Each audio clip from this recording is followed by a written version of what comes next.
AQShnын мамлекеттик катчысы Майк Помпео февраль айынын башында Казакстан жана Өзбекстанга келип, аталган өлкөлөрдүн мамлекет башчылары, премьер-министрлери жана дипломаттары менен жолугушат. Тилекке каршы Помпеонун күн тартибинде Кыргызстанга келүү иш сапары каралган эмес. Буга бир нече себептер бар.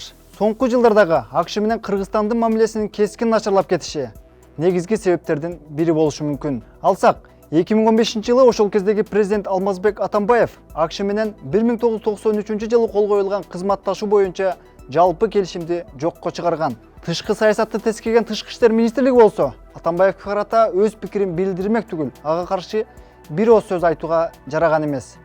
Мына ушул келишим жокко чыгарылган күндөн тартып, АКШ тарабынан кыргыз жарандарына виза берүүдөн баш тарткан көрүнүштөр кескин көбөйүп кеткен. Жакында эле Wall Street жана New York Times басылмалары АКШ бийлиги бир катар өлкөлөргө виза берүүгө чек коюп жатканын, алардын арасында Кыргызстан дагы бар экенин жазып чыгышты. АКШга кирүүгө чек коюлат деген өлкөлөр Нигерия, Судан жана Танзания сыяктуу дүйнөдөгү эң жакыр жана ашкере коррупциялашкан өлкөлөр. Тышкы иштер министринин мурдагы орун басары Аскар Бешимов Азаттыкка берген маегинде АКШга кирүүгө чек коюлуучу өлкөлөрдүн катарында болуу Кыргызстан үчүн абройдун жоголушу деген оюн айткан. Кыргыз бийлиги болсо АКШнын виза боюнча жаңы демилгесине карата толук маалымат бере элек.